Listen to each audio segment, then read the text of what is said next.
Oh no, no.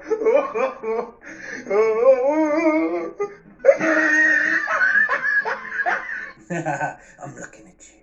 Have you noticed the new small talk? Oh, this weather's terrible, isn't it? Yeah, it's awful. You had the jab? Huh? I mean, that's never going to be normal, but it certainly highlights mass media manipulation, doesn't it? Not a nice thought, is it? Not pleasant to think that there are people out there who will intentionally go out of their way to make it so your experience, your life isn't as nice as it could be. And this happens on a grand scale, it happens on a smaller scale, it happens every day as you go to work, as you are at home, and it's all a lot of it based on projection, how people are feeling about themselves. But on a grander scale, it certainly answers the question of how big atrocities have happened throughout history.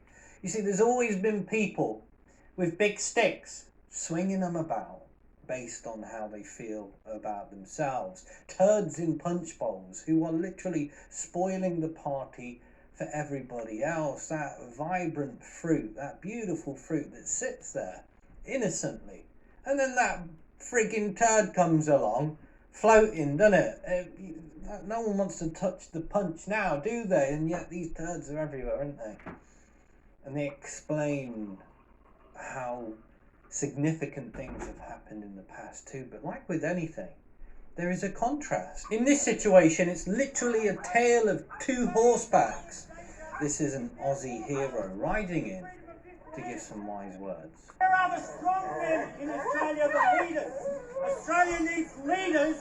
Sticking with Australia, this is Brisbane in Australia, where they're holding a silent demonstration. Actually, it's not completely silent.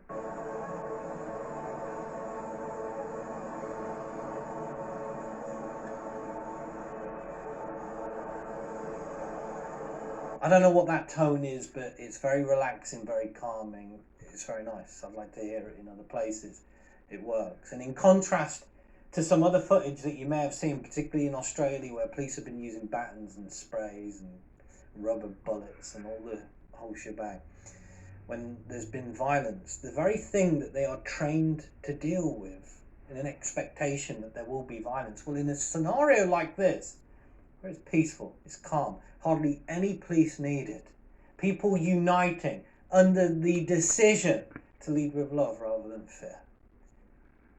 Which works best? Well, that's up to individuals to decide, but it will always come down to the individual decision.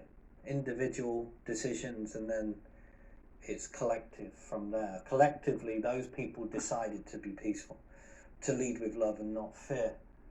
And there will be people that make different decisions to you. Whatever decision it is that you make, that's always going to happen, but that should never deflect away from the decision that it is that you choose to make. Some people are going to act like a-holes. Some people are going to expect you to do exactly the same thing because they're acting like it, and they want to bring you down to their freaking level. They want you to have no moral standards, no principles to live by, because they stand for nothing and don't want you to stand for anything either, because it makes them feel better, part of the projection. There's always going to be people that choose to be a turd in the punch bowl. All of this external noise, all these external decisions are always going to happen, always take place, but it will always come back to the decisions that you choose to make.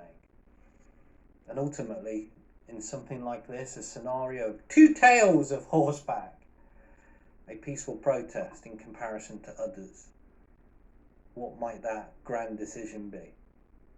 To lead with love or fear? Ta-ta.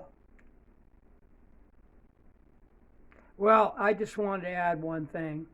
I live near Santa Barbara, and I ride a bike, and I meet some friends of mine.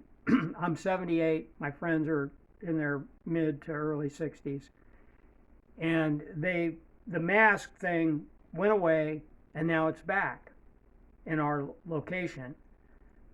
Kind of not strictly enforced. So, and I have been opposed to it all along. I've done the research. It's not effective. It's just, you may have a different opinion, but I believe it's just something to frighten people and to divide people. because they're easier to control when they're fighting among themselves. So anyway, I walked over without my mask. A friend of mine had just entered this place, roasting company, coffee shop, and there was a guy standing in the doorway. Guy about, it turns out he was 59 because he told us. A little bit younger than us, kind of husky, but not exceptionally big. And as I approached, he says, "Put your mask on." He demanded that, and then he said, "Keep away from me, keep away from me." And I just asked him to calm down, and then he starts yelling at my friend inside the store. And I asked him if he was a cop or if he worked for the store. He said no.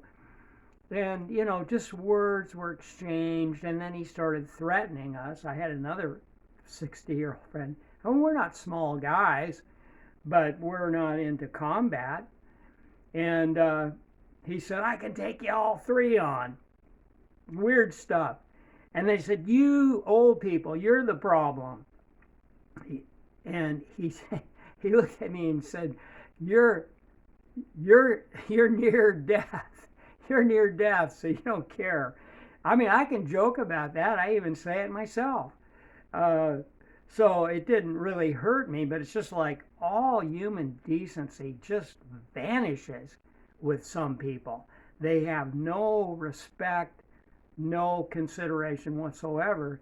And the other thing is, there's people all around us without masks, walking by. You don't really have to wear the mask outside, and I was still outside.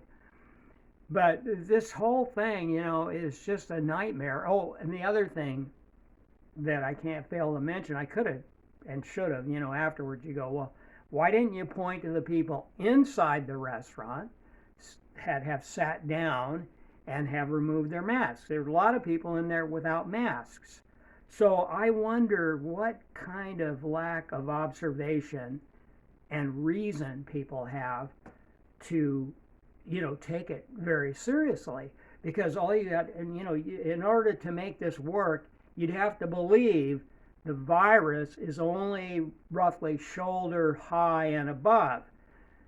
Otherwise, it wouldn't be, you couldn't sit down safely. I mean, that's the only reason you can sit down is the virus doesn't descend below a certain level, which is all just crazy, patently absurd. So this guy went in there and he got his stuff. I mean, nothing really happened, but it's just, I'm so tired of it. Aren't you? I'm sure you are. Thank you. Bye.